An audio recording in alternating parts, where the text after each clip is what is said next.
नमस्ते दोस्तों, साहित्य कहानी सुनो में आपका एक बार फिर से आत्मीय स्वागत है।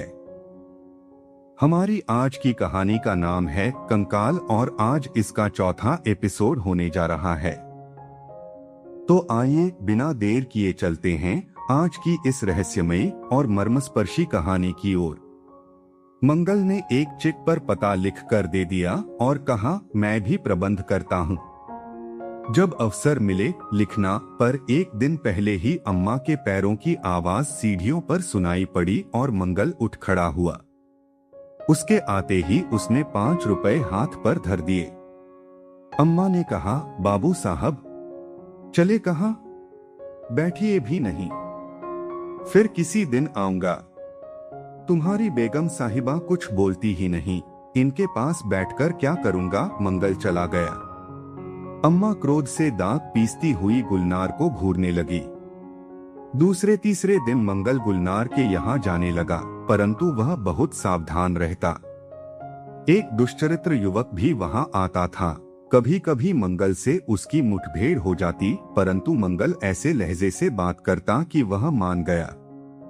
अम्मा ने अपने स्वार्थ साधन के लिए इन दोनों में प्रतिद्वंद्विता कंपटीशन चला दी थी। वह युवक शरीर से हट्टा कट्टा और कसरती था।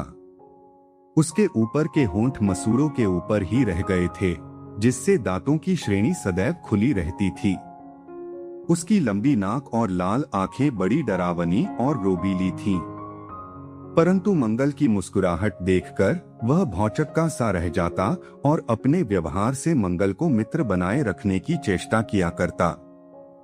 गुलनार अपनी अम्मा को यह दिखलाती कि वह मंगल से बहुत बोलना नहीं चाहती।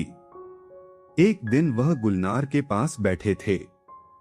युवक ने, जो अभी अपने एक मित्र के साथ दूसरी वेश्या के यहाँ से आया था, अपनी डींग हाँकते हुए मित्र के लिए कुछ अपशब्द कहे। फिर उसने मंगल से कहा, वह न जाने क्यों उस चुड़ैल के यहाँ जाता है और क्यों कुरूप स्त्रियां वेश्या बनती हैं, जब उन्हें मालूम है कि उन्हें तो रूप के बाजार में बैठना है। फिर अपनी रसिकता दिखाते हुए वह हंसने लगा। परंतु मैं तो आज तक यही नहीं समझा कि सुंदर स्त्रियां क्यों वेश्या बने। संसार का सबसे सुंदर जीव क्यों सबसे बुरा काम करे। कहकर मंगल ने सोचा कि यह कोई स्कूल की वाद विवाद सभा नहीं है, और वह अपनी मूर्खता पर चुप हो गया। युवक हंस पड़ा। अम्मा अपनी जीविका की बुराई सुनकर तन गई। गुलनार सिर नीचा किए हंस रही थी। अम्मा ने कहा, फिर ऐसी जगह बाबू साहब आते ही क्यों हैं? मंगल ने उत्तेजित होकर कहा, ठीक है, यह मेरी मूर्खता है। युवक अम्मा को लेकर बातें करने लगा। वह प्रसन्न हुआ कि प्रतिद्वंदी अपनी ही ठोकर से गिर गया। धक्का देने की आवश्यकता ही न पड़ी। मंगल की ओर देखकर धीरे से गुलनार ने कहा, अच्छा हुआ। पर जल्द ही मंगल उठा और सीढ़ियां उतर आया। शाह मीना की समाधि पर गायकों की भीड़ थी। मानव की हरियाली क्षेत्र पर और नील मेघमाला आकाश के अंचल में फैल रही थी। पावन पवन के आंदोलन से बिजली के आलोक में बादलों का हटना बढ़ना गगन समुद्र में तरंगों का सृजन कर रहा था। कभी कभी फुहारें भी पड़ जाती थीं। समीर का झोंका गायकों को उन्मत्त बना देता था। उनकी एकाकी तानें तिहरी हो जाती थीं और सुनने वाले झूमने लगते थे। वेश्याओं का दर्शकों के लिए यह एक आकर्षक समारोह था। 1 घंटे रात बीत चुकी थी। अब रसिक समाज में हलचल मची, क्योंकि बूंदें तेज पड़ने लगी थीं और लोग तितर बितर होने लगे थे। गुलनार उस युवक और अम्मा के साथ आई थी। वह युवक से बातें करने लगी। अम्मा भीड़ में अलग हो गई और दोनों और आगे बढ़ गए। सहसा गुलनार ने कहा, मेरे पाँव में मोच आ गई है। अब मैं एक पग भी चल नहीं सकती। डोली ले आओ। वह वहीं बैठ गई। युवक डोली लेने चला गया। गुलनार ने इधर उधर देखा। 3 तालियां बजी और मंगल वहां आ गया। उसने कहा, तांगा ठीक है। गुलनार ने कहा, किधर? चलो। दोनों हाथ पकड़कर बढ़े। चक्कर देकर दोनों बाहर आ गए, तांगे पर बैठे और वह तांगे वाला घोड़े को चाबुक लगाता हुआ उसे उड़ा ले चला। चारबाग स्टेशन पर देहरादून जाने वाली गाड़ी खड़ी थी। तांगे वाले को पुरस्कार देकर मंगल सीधे गाड़ी में जाकर बैठ गया। सीटी बजी, सिग्नल हुआ और गाड़ी खुल गई। थोड़ा भी विलंब होता तो गाड़ी ना मिलती। ठीक समय पर पानी आ गया। हाँ, यह तो कहो, मेरा पत्र कब मिला? आज सुबह 9 बजे। मैं सामान ठीक करके संध्या की राह देख रहा था। टिकट ले लिए थे और ठीक समय पर तुमसे भेंट हो गई। कोई पूछे तो क्या कहा जाएगा? अपने वेश्यापन के 2-3 आभूषण उतार दो और किसी के पूछने पर कहना कि अपने पिता के पास जा रही हूँ। ठीक पता बताना। तारा ने फुर्ती से वैसा ही किया। वह एक साधारण गृहस्थ बालिका बन गई। वहां पूरा एकांत था, दूसरे यात्री नहीं थे। देहरा एक्सप्रेस तीव्र वेग से जा रही थी। मंगल ने कहा, तुम्हें सूझी अच्छी। तुम्हारी उस दुष्टा अम्मा को यही विश्वास होगा कि कोई दूसरा ही ले गया। हमारे पास तक तो उसका संदेह भी न पहुंचेगा। भगवान की दया से नरक से छुटकारा मिला। आह, कैसी नीच कल्पनाओं से हृदय भरा जाता था। संध्या में बैठकर मनुष्य समाज की अशुभ कामना करना, उसे नरक के पथ की ओर चलने का संकेत बताना और फिर उसी से अपनी जीविका चलाना। तारा, फिर भी तुमने अपने धर्म की रक्षा की। आश्चर्य है। यही कभी कभी मैं भी विचारती हूँ कि संसार में दूर से जो नगर, जनपद, भवन, राजमार्ग और अट्टालिकाएं जितनी सुंदर दिखाई पड़ती हैं, वैसा ही सरल और सुंदर दृश्य भीतर नहीं है। जिस दिन मैं अपने पिता से अलग हुई, ऐसे ऐसे निर्लज्ज और नीच मनोवृत्ति के मनुष्यों से सामना हुआ कि जिन्हें पशु कहना भी उन्हें महिमामंडित करना है। हाँ, यह तो कहो, तुम काशी से लखनऊ कैसे आ गई? आपके सामने जिस दिन उस दुष्टा ने मुझे फंसाया, वह स्त्रियों का व्यापार करने वाली संस्था की कुटनी थी। मुझे ले जाकर उन सबने एक घर में रखा, जिसमें मेरे ही जैसी कई अभागिनें थीं। परंतु उनमें से सब मेरी तरह रोने वाली नहीं थीं। बहुत सी स्वेच्छा से आई थीं और कितनी ही कलंक लगने पर अपने घर वालों द्वारा ही मेले में छोड़ दी गई थीं। मैं अलग बैठी रोती थी। उन्हीं में से कोई मुझे हंसाने का उद्योग करती, कोई समझाती, कोई झिड़कियां सुनाती, तो कोई मेरी मनोवृत्ति के कारण मेरा मजाक उड़ाती। मैं चुप होकर सब सुना करती, परंतु बाहर निकलने का कोई पथ न था। सब प्रबंध ठीक हो गया था और हम लोग पंजाब भेजी जाने वाली थीं। रेल में बैठने का समय हुआ। मैं सिसक रही थी। स्टेशन के विश्राम गृह में एक भीड़ सी लगी थी, परंतु मुझे कोई न पूछता था। तभी यह दुष्टा अम्मा वहां आई और बड़े दुलार से बोली, चल बेटी, मैं तुझे तेरी माँ के पास पहुंचा दूंगी। मैंने उन सब से बात कर ली है। मैं प्रसन्न हो गई। मैं क्या जानती थी कि मैं चूल्हे से निकलकर भाड़ में जाऊंगी। बात भी कुछ ऐसी थी।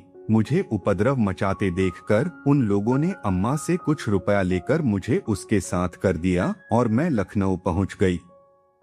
हाँ, ठीक है, मैंने भी सुना है कि पंजाब में स्त्रियों की कमी है, इसलिए और प्रांतों से स्त्रियां वहां भेजी जाती हैं, जो अच्छे दामों पर बिकती हैं। क्या तुम भी उन्हीं के चंगुल में थीं? हाँ, दुर्भाग्य से। इतने में स्टेशन पर गाड़ी रुक गई। रजनी की गहरी नीलिमा में नभ के तारे चमक रहे थे। तारा उन्हें खिड़की से देखने लगी। इतने में उस गाड़ी में एक पुरुष यात्री ने प्रवेश किया।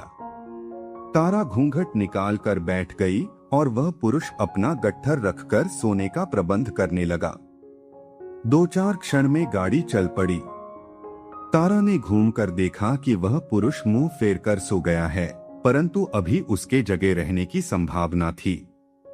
बातें आरंभ न हुई और कुछ देर तक दोनों चुपचाप रहे। फिर झपकी आने लगी। तारा ऊँघने लगी और मंगल भी झपकी लेने लगा।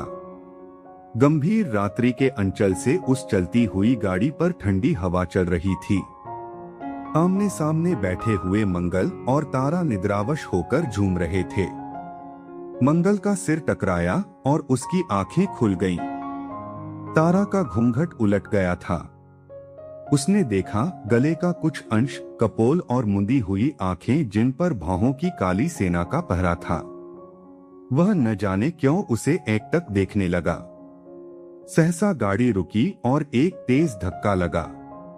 तारा मंगल देव की बाहों में आ गई। मंगल ने उसे संभाल लिया। वह आंखें खोलती हुई मुस्कुराई और फिर सहारे से टिककर सोने लगी। वह यात्री जो अभी पिछले स्टेशन पर चढ़ा था, सोते सोते वेग में उठ पड़ा और सिर खिड़की से बाहर निकालकर वमन उल्टी करने लगा। मंगल स्वयंसेवक था। उसने जाकर उसे पकड़ा और तारा से कहा, लोटे में पानी होगा तो देना। तारा ने जल दिया। मंगल ने यात्री का मुंह धुलाया। वह अपनी आंखों को जल से ठंडक पहुंचाते हुए मंगल के प्रति कृतज्ञता प्रकट करना ही चाहता था कि अचानक तारा और उसकी आंखें मिल गईं। तारा उसके पैर पकड़कर रोने लगी। यात्री ने निर्दयता से झटका दिया। मंगल अवाक था। बाबूजी, मेरा क्या अपराध? मैं तो आप लोगों को ही खोज रही थी। अभागिनी खोज रही थी मुझे या किसी और को? किसको बाबूजी? बिलखते हुए तारा ने कहा। जो पास बैठा है क्या उसे खोजना चाहती थी तो एक पोस्ट कार्ड न डाल देती? कलंकिनी, दुष्टा, मुझे जल पिला दिया। अब मुझे प्रायश्चित करना पड़ेगा। अब जाकर मंगल की समझ में आया कि वह यात्री कोई और नहीं बल्कि तारा का पिता है। परंतु उसे विश्वास न हुआ कि यही तारा का पिता है। क्या कोई पिता भी इतना निर्दयी हो सकता है? उसे अपने ऊपर किए गए व्यंग्य का भी बड़ा दुख हुआ, परंतु वह क्या करता? इस कठोर अपमान को तारा का भविष्य सोचकर वह पी गया। उसने धीरे से सिसकती हुई तारा से पूछा, क्या यही तुम्हारे पिता हैं? हाँ, परंतु मैं अब क्या करूं बाबूजी? मेरी माँ होती तो इतनी कठोरता न करती। मैं उन्हीं की गोद में जाऊंगी। तारा फूट फूट कर रो रही थी। तेरी नीचता से दुखी होकर महीने भर में ही वह मर गई। तू मुंह पर कालिख पोतने के लिए ही जीती रही, यात्री ने कहा। मंगल से अब न रहा गया। उसने कहा, महाशय, आपका क्रोध व्यर्थ है। यह स्त्री एक दुष्चक्र के फेर में पड़ गई थी, परंतु इसकी पवित्रता में कोई अंतर नहीं आया है। बड़ी कठिनाई से इसका उद्धार करके मैं इसे आप ही के पास पहुंचाने के लिए जा रहा था। भाग्य से आप यहीं मिल गए। दुर्भाग्य से घृणा और क्रोध से यात्री के मुंह का रंग बदल रहा था। उसने कहा, तब यह किसकी शरण में जाएगी? इस अभागिनी की कौन रक्षा करेगा? मैं आपको प्रमाण दूंगा कि तारा निरपराध है। बीच में ही यात्री ने रोककर कहा, मूर्ख युवक, ऐसी स्वेच्छाचारिणी को कौन गृहस्थ अपनी कन्या कहकर सिर नीचा करेगा? तुम्हारे जैसे इसके बहुत से संरक्षक मिल जाएंगे।